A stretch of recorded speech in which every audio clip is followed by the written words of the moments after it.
Welcome to another episode of Learning Turkish Through Stories. This will be our third episode so far. I hope you liked our earlier lessons. I hope you found them both entertaining and educational. So for those who are new to this video lesson, basically I will be reading a Turkish story. First I will be reading it out loud. So it will be like a listening and speaking lesson. After we finish the lesson, I will start translating. I will start the translation part, the grammatical part of the lesson. So we will examine all of the sentences in the story, sentence by sentence basically, and examining the words and grammar. And sometimes we will also do different examples of the grammar that we learned in that story. So it will be a fun and educational lesson, and I hope you will also like this third lesson. After the end of the lesson, I will also give the printout or the PDF file or the Google Docs of the grammar notes, the vocabulary notes of this lesson. So if you're interested, you can also download them in the description.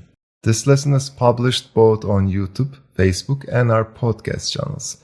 And sometimes I will give prompts where you will have to write an example grammatical sentence using the grammar that we examined in the story. So you can write that as a comment, for example, on our YouTube channel. So if you're listening to this as a podcast, I would advise that you also visit the video lesson and write your example as a comment, and I will check them, whether they're correct or not, and I will give you tips. Okay? So if you're ready, let's start. In today's lesson, we will be reading and examining a story called Çocuk Memur.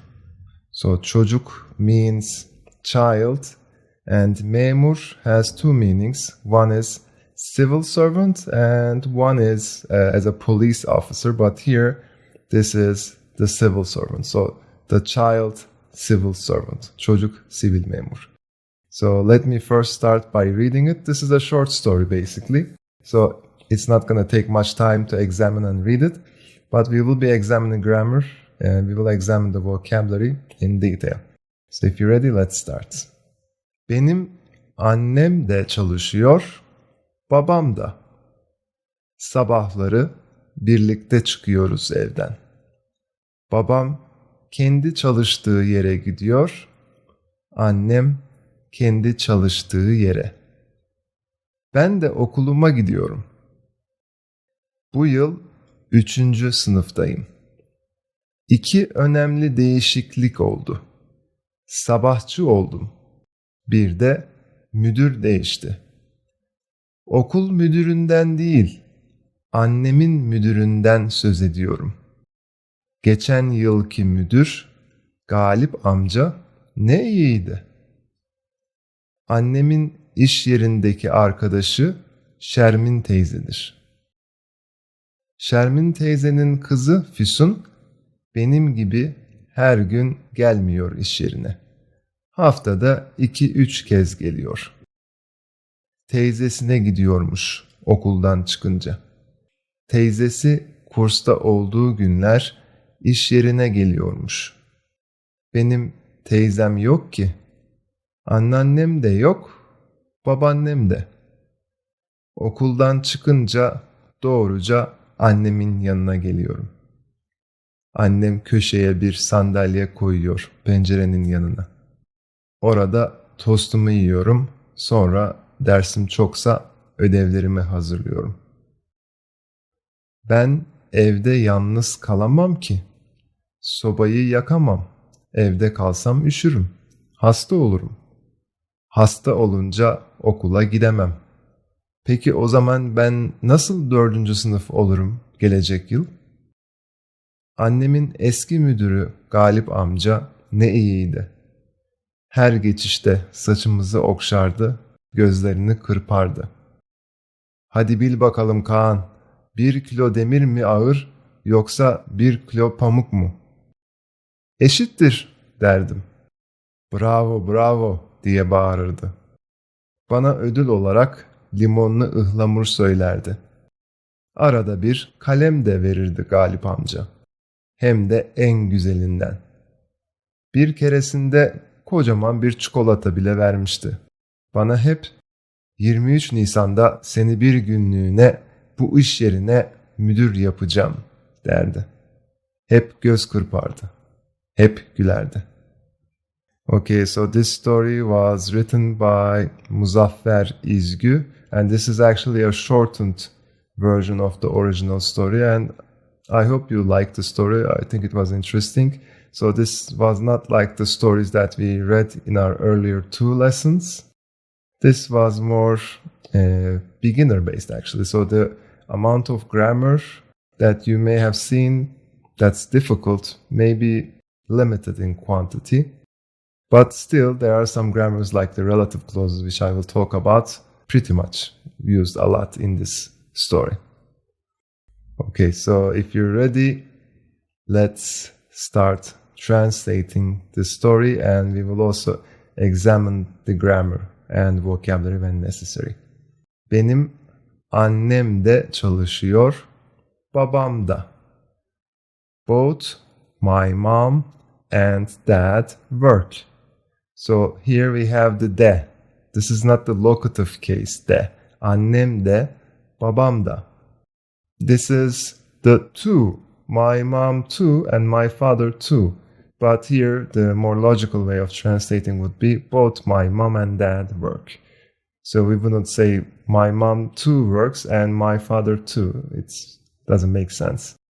So it's pretty easy to use it. This is not attached to the word, the de and da suffix. Also, this suffix is not affected by consonant assimilation, so this doesn't change to te, ta, annem te or arabada, so yaprakta, yaprakda. So these are different. So one way to identify if that suffix, the de, da, is a locative case or the two word is by looking first at if it's attached to the word or not, if it's written separately. And another one is by looking at whether there's any consonant assimilation. The de, da is also two-way vowel harmony, so only 2 options. Sabahları birlikte çıkıyoruz evden. We leave the house together in the morning. So, because this is a story, the postpositions, the case markers, for example, evden, arabadan, and sometimes arabaya, those words that should be normally before the verb is sometimes put after the word. For example, sabahları birlikte çıkıyoruz evden. The correct version also could be sabahları birlikte evden çıkıyoruz. So in stories like this, written for students who are young, so this is actually a story written for maybe 3rd grade students, so maybe around 7 and 8. They usually try to make the story, the telling, more interesting by changing the position of certain words, especially the spatial postposition connected words like arabaya gitti, gidiyoruz arabaya, oturuyorum yanına. So you will see that more in this story. So we leave the house together in the morning. You can see such examples more. Babam kendi çalıştığı yere gidiyor. Annem kendi çalıştığı yere. So here we have some interesting grammar. My father goes to his place of work. My mother to her place of work. So kendi, his means his or her. So it's a reflexive pronoun. So we have reflexive suffixes that are different from reflexive pronouns. So when we use the kendi word, meaning by or herself, himself, or by himself or herself word in Turkish, we cannot attach the reflexive suffix to the verb. So we cannot use both reflexive pronoun and reflexive suffix, and you don't see it here in this sentence either. So kendi çalıştığı. So again we have çalıştığı suffix that we frequently see. This is the object relative clause. yaptığı, çalıştığı. Here, babam kendi çalıştığı yer. The place that he works himself. The place that he works. So as you can see, this is different from the subject relative clause because the focus is on the object, the yer, the location, not the father. If it was a subject relative clause, the focus would have been probably in the father word, as you can see. Kendi çalıştığı yer, the place that she works. And it's the same for annem. Annem kendi çalıştığı yere. So, and both my father and my mother go to the place that they work for themselves, for the place that they work there. As you can see also, babam kendi çalıştığı yere gidiyor. Annem kendi çalıştığı yere. We don't repeat the verb. We don't say gidiyor, gidiyor. So one verb would be enough. You can actually change the position of the gidiyor verb and put it after the annem, the mother clause. So you can say babam kendi çalıştığı yere, annem kendi çalıştığı yere gidiyor. That is also one correct way. So can you try to make a sentence with kendi çalıştığı place or kendi çalıştığı any kind of location? Let me give you one example. Then try to make your own example. Try to write it in the comments. Okay? Ahmet kendi çalıştığı restorana her gün gidiyor. Ahmet kendi çalıştığı restorana her gün gidiyor. So Ahmet goes to the restaurant which he works every day, which he works by himself every day. So you can change, you don't have to use kendi. You can say babam çalıştığı restorana gidiyor. My father goes to the restaurant where he works. So this is as I mentioned before, object relative clause. So if you're interested, we have our lessons on this, especially on the intermediate Turkish grammar course, premium course. You can check that out. Okay, let's continue.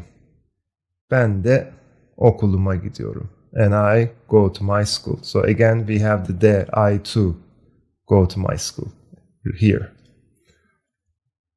Bu yıl 3. sınıftayım. I'm a 3rd grade this year. So 3. sınıf here, 3rd grade. This year I'm at 3rd grade. 3. sınıf. 2 önemli değişiklik oldu. There were 2 major changes. Önemli değişiklik. Major, important changes. Sabahçı oldum. Bir de müdür değişti. I became a morning student and also bir de the principal changed. So sabahçı. So we have the ç suffix. This is the profession suffix actually in Turkish. For example, we have sütçü, milkman, gazeteci, reporter, or çaycı, someone who makes tea at small locals, or çöpçü, garbage man. But sabahçı, here it's not actually an occupation, it's talking about duty, as in sabahçı, sabah öğrencisi. Here is a morning student. So in Turkey we have morning classes, evening classes, morning students, evening students. So the morning students wake up, for example, at 6 in the morning. The classes start around 7:30 and 8. They end maybe around 1 or 12:30. It depends. I don't know about the current situation. But then there are students who come to school after 12:30 and they continue the lessons until 6 or 7. And they are the evening students. Akşamcı, sabahçı, akşamcı, or sabahçı, öğlenci. Öğlen is evening, akşam is night, yeah. Evening, öğlenci is better. So we have that. I don't know if you have that in your school or in your country at your school. You probably have something like that. If you hear this phrase, just know that the ç suffix is the profession suffix, but it can be used in different ways. Bir de and also again müdür değişti. The principal changed. So now you will see something interesting in a moment. You will see why it's important. Okul müdüründen değil, annemin müdüründen söz ediyorum. I'm not talking about the school principal. I'm talking about my mother's manager. So in Turkish, the word müdür has different usages. So if it's a müdür of a company, then it's usually the manager. But if it's of a school, although school is an educational company in a way, the meaning of the word changes to principal instead of manager. So the principal is actually the manager of the school, right? I mean, technically it's correct. In English, there is principal. In Turkish, we use müdür for both principal and manager. So okulun müdüründen değil. So söz ediyorum, söz etmek, to talk about, to mention, requires the ablative, the den ablative case. Den söz etmek. So we can make an example. Ali Ayşe'den söz ediyordu. So Ali was talking about Ayşe, was mentioning Ayşe. You can try to make some interesting sentences with den söz etmek. If you will have some interesting sentences, be sure to write them in the comments and I'll check them for you. Okay, let's continue. Geçen yılki müdür Galip amca ne iyiydi. Last year's manager, Uncle Galip, was so good. So geçen yılki, the key suffix has multiple usages. Actually, it has 4 different usages. So here, this is attached to a word that's talking about a time. So this is the key suffix used to show a specific time. Okay, so geçen yılki, sometimes the key can also be Q. Normally the key doesn't change on the standalone usage. When it's separate, it's not connected, it's not attached right after the word. If it's a standalone, the key doesn't change. It doesn't have any vowel variations, but if it's attached to the word like the yılki, geçen yılki, last year's, then it can change into ki and Q. So 2 different variations back and front. So it's talking about a time. Last year's manager, Uncle Galip, was so good. Ne iyiydi. So ne here is actually not as a question word, but as an exclamation. So he was so good. He was really good. So ne iyiydi doesn't mean what was good. It's not used as that meaning in this sentence, just as an exclamation. Let's continue. Annemin iş yerindeki arkadaşı Şermin teyzedir. My mother's friend at work is Aunt Şermin. Again, we have the key suffix. So this time, the key suffix is with the locative case. So this is the locative key. So the locative key is used to show a position of something. İş yerindeki, which basically translates as at work. At work, so annemin iş yerindeki, at my mother's work, if we literally translate it, if we grammatically translate it actually. So annemin iş yerindeki arkadaşı, my mother's friend at work. Okay, this is the locative key. This is used with the locative case and it's attached right after it. And one thing that you need to also be careful about is this is also twofold or two-way vowel harmony. It can be deki or daki. And the locative case, de, da, can change with consonant assimilation. So if there's any consonant assimilation required for that word because of voice to voiceless or otherwise, then it can become teki taki. So if you're not familiar with consonant assimilation, I have lessons on this topic on our YouTube channel, Speaking Turkish in 30 Days video course. Okay. Şermin teyzenin kızı Füsun benim gibi her gün gelmiyor iş yerine. Aunt Shermin's daughter Füsun doesn't come to work every day like me. Shermin teyzenin kızı. So Aunt Shermin's daughter. Here we have a genitive case and the possessive suffix construction. Okay, so this is really important. Be sure to study this grammar topic. Benim gibi. So like me. So the gibi here is like. Ahmet gibi çalışkan bir öğrenci. A hardworking student like Ahmet. So benim gibi like me. Ahmet gibi like Ahmet. If you have some examples, you can write them in the comments. I want to see your examples, okay? I like examining your sentences and I like giving you tips. So write a sentence with the gibi structure. So her gün gelmiyor iş yerine. So this could have been actually iş yerine her gün gelmiyor. As I mentioned earlier, in stories like this, to make it more interesting or maybe sometimes to make it rhyme with the previous sentence or the next sentence, they may change the word, for example, the location or the word with a case marker, and they may put it right after the verb. So it could have been actually iş yerine gelmiyor, but they said gelmiyor iş yerine. So this is more of a story mode. But we don't use it in normal spoken Turkish, everyday Turkish. So don't use it. Only use it if you're trying to write a story in Turkish, okay? And let's continue. Haftada 2-3 kez geliyor. She comes 2-3 times a week. Haftada 2 kez. Ayda 1 kez. Once a month. So we use the locative case. We attach it to the word that talks about the time. Günde, haftada, ayda, yılda.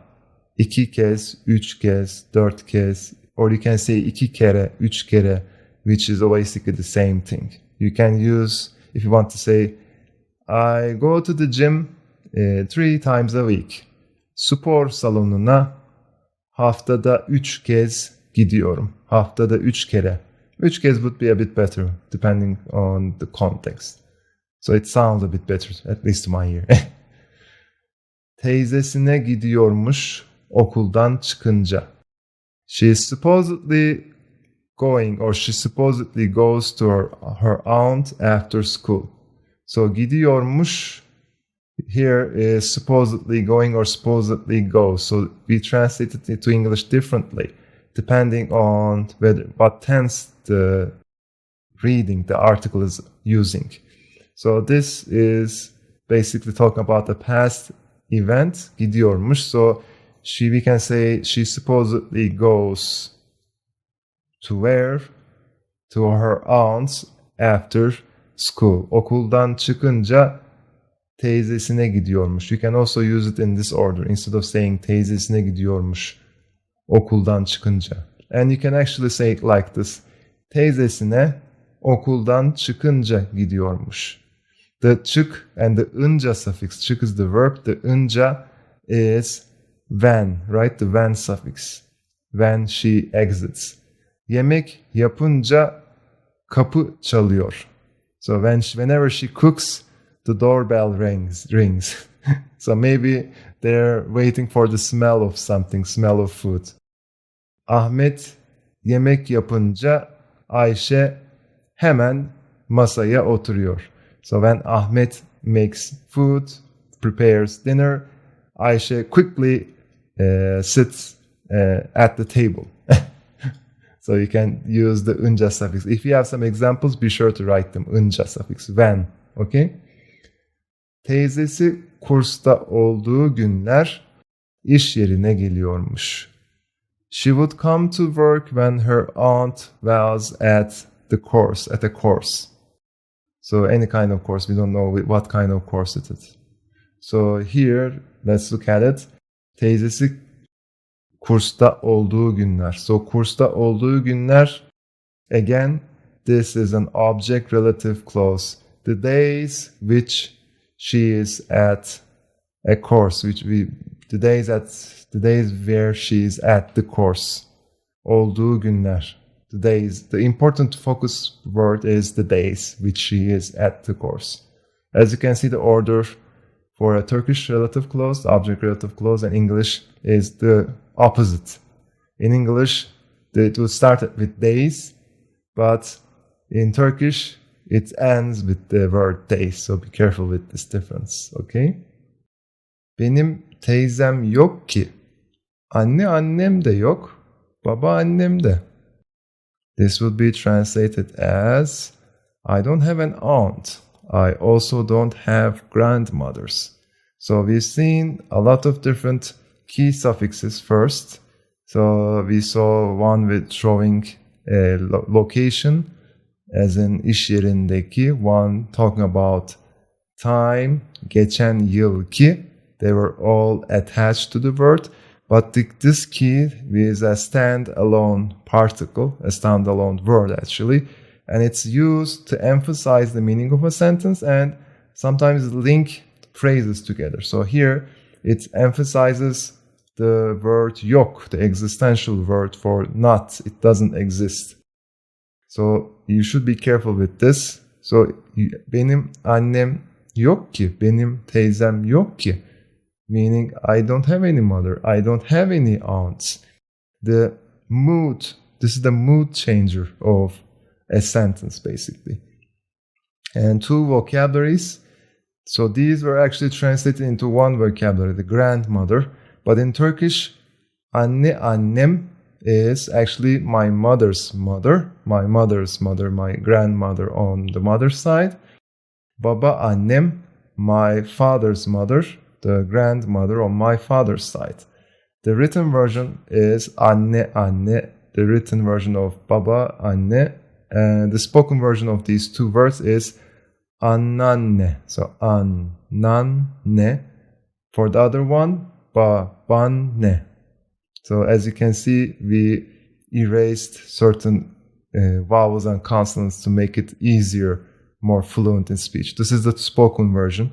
But in written version, you have to write it as anne and baba anne. So be careful with these words. They are frequently used in Turkish, okay? Let's continue. Okuldan çıkınca doğruca annemin yanına geliyorum. After school, I go straight to my mother's side. So okuldan çıkınca, when I exit from school. This is the grammatical translation, but after school would be the literal translation. Okuldan çıkmak, to exit from school. Çıkınca, the ınca is when, right? The when suffix. Doğruca, so immediately, doğruca, straight, without turning, without taking any alternative routes. Doğruca annemin yanına geliyorum. Annemin yanı, again, a spatial postposition, just like the one that we saw earlier. Annem köşeye bir sandalye koyuyor pencerenin yanına. So, mom brings a chair to the corner next to the window. So, annem köşeye bir sandalye koyuyor. Köşeye is, so, corner. So, she puts a chair to the corner where? Pencerenin yanı. So next to the window. We have lots of spatial postpositions in this story. So 2-3 sentences so far, maybe 4 sentences. This is a subtopic of the genitive case and the possessive suffix, the spatial postpositions, talking about the location of something. For example, arabanın yanında kedi uyuyor. There's a cat sleeping next to the car. So if you know how to use spatial postpositions, if you practice this, would you like to share some examples with me, your example sentences? I would like to see your sentences, so be sure to write them as a comment. If you're listening to this as a podcast, after you finished listening, be sure to take notes while you're listening and write those example sentences as a comment so I can check them, okay? Orada tostumu yiyorum. Sonra dersim çoksa ödevlerimi hazırlıyorum. There I eat my toast, as in toast, the melted cheese between two breads. Then if I have a lot of things to do, I prepare my homework. Orada tostumu yiyorum. I eat my toast there. Sonra dersim çoksa. Later. So ders here is as in things to do, things to study. But I translate it as if I have lots of things to do. So it could be study, it could be anything else. So dersim çoksa. The conditional suffix çok, az. Çok is the word a lot, az, few. So çoksa, azsa if there is a lot of stuff, a lot of things. Ödevlerimi hazırlıyorum. I prepare my homework. The conditional suffix in Turkish has different variations. So here it's used with çok, az. For example, hastaysa, if she is sick. For example, we will see another one with kalsa, gitse, if he stays, if he remains, if he leaves. So there are also ones with using other tenses, kalırsa, kalıyorsa. So if you're interested in learning the conditional suffixes, I have some lessons on the YouTube channel, so be sure to check out the conditional sentences, the conditional lessons. I go even more in depth in my premium courses, so I would definitely suggest you check them out. Okay, so sonra. So sonra is the written variation of the word later, but in Turkish, in spoken Turkish, especially in the Istanbul dialect, we say sonra, or we silence the end sometimes, making it hardly hearable. So sonra, it's not sonra, but sonra. Sometimes we also say sonra, as in we lengthen the o. So there are different variations, but the one that's frequently used is sonra. The n is a bit more silent, okay? Ben evde yalnız kalamam ki. Sobayı yakamam. Evde kalsam üşürüm. Hasta olurum. But I can't be alone at home. I can't light the stove. If I stay at home, I'll get cold and sick. Ben evde yalnız kalamam ki. I can't be alone at home. So kalamam, kalmam is I won't. Kalamam is the potential mood. I cannot. And again, we have the key suffix, the emphasizing usage. So it emphasizes kalamam, as in I can't in English. Sobayı yakmak, to light the stove. Sobayı yakamam. Yakmam is I don't. Yakamam is I can't. Evde kalsam, if I were to stay at home, or if I stay at home. Evde kalmak is the verb to stay. Kalsam as in conditional suffix. Evde kalsam, if I stay at home, üşürüm. Üşümek, to freeze or to feel cold. Üşürüm, the aorist tense. Üşürüm, hasta olurum. I would get sick. I'll get sick. Again, we have lots of aorist tenses here. Hasta olunca okula gidemem. Peki o zaman ben nasıl 4. sınıf olurum gelecek yıl? If I can't go to school if I'm sick, so how will I be in 4th grade next year? Hasta olunca, the unca suffix, when I do this, when I get sick, hasta olunca okula gidemem. Peki, okay, then, so this is another word, peki, tamam. O zaman, then, ben nasıl 4. sınıf olurum gelecek yıl? How will I be 4th grade next year? Annemin eski müdürü Galip amca. Sometimes we say Galip amca. I don't know which one. Sometimes they choose Galip. Annemin eski müdürü Galip amca ne iyiydi. Uncle Galip, my mother's former manager, was really good. Her geçişte saçımızı okşardı, gözlerini kırpardı. He would stroke our hair and blink at each pass. Geçiş is pass as in passing by. Geçiş, yapış. So the ish suffix is the method suffix.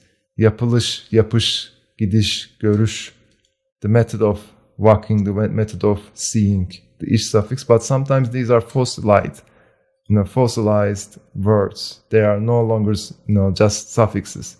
So they are, a new word that you cannot find the meaning of the suffix that's attached to it. But the ish suffix is the method suffix. So you can still see words, new words made with the ish suffix attached to a verb, for example.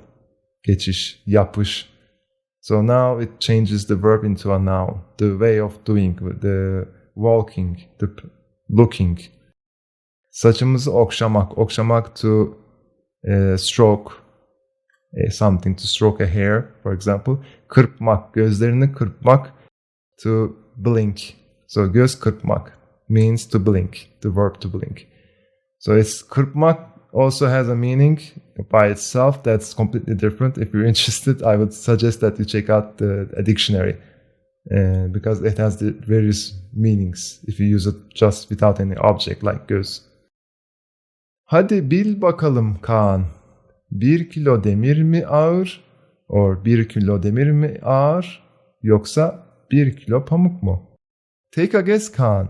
Is 1 kilo of iron or cotton heavier? Hadi, haydi, come on. Bil bakalım. So alım, elim. This is the optative suffix. Why don't you? It means why don't you verb. So yapalım, gidelim, bakalım. Why don't we do this? Let's do this. This is the plural version. It means let's do it together, actually. But there's a singular version. Bakayım, yapayım. Let me do it. Let me take a look. Bil bakalım. Let's guess. Kaan. So even though he's asking Kaan, but it has a meaning of pluralizing because maybe he's just trying to also help out. Hadi bil bakalım. Hadi bil bakalım Kaan. Take a guess Kaan. 1 kilo demir mi ağır? Or ağır. So this ağır has two different pronunciations. Ağır and ağır. Yoksa 1 kilo pamuk mu? Yoksa, again, this is the conditional. Varsa, yoksa. If there isn't or if not, if not is the better version. If not, a kilo of cotton. Which one is heavier? Eşittir derim. It's equal, I'd say. Eşittir derdim. So demek derdim. I would have said it was equal. Eşit is equal. Eşittir is it is equal. Bravo diye bağırırdı. Bana ödül olarak limonlu ıhlamur söylerdi. Bravo, he would shout.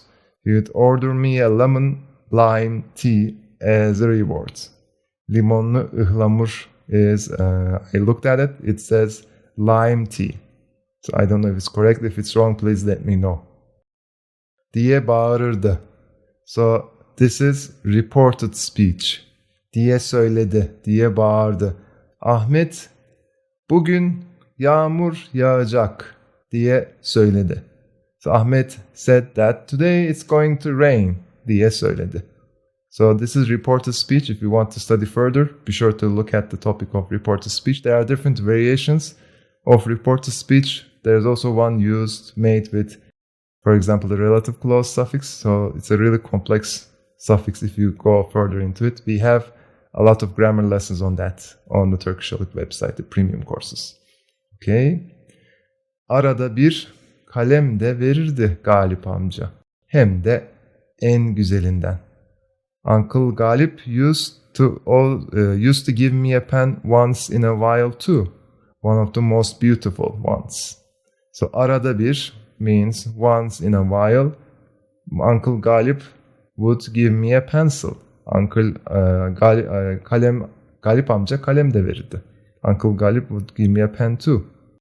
Hem de, and this is basically hem de, and hem de en güzelinden. So, and one of the most beautiful. So a pencil that's one of the most beautiful. So if you reorder these words, arada bir Galip amca en güzelinden bir kalem de verirdi. So you can say that. That's also one way. So as you can see, the story mode changes the word order of a sentence in Turkish to make it more rhythmic, more interesting when they read it, or more puzzling sometimes on purpose actually. Bir keresinde kocaman bir çikolata bile vermişti. So he also once gave me a huge chocolate. Bir keresinde.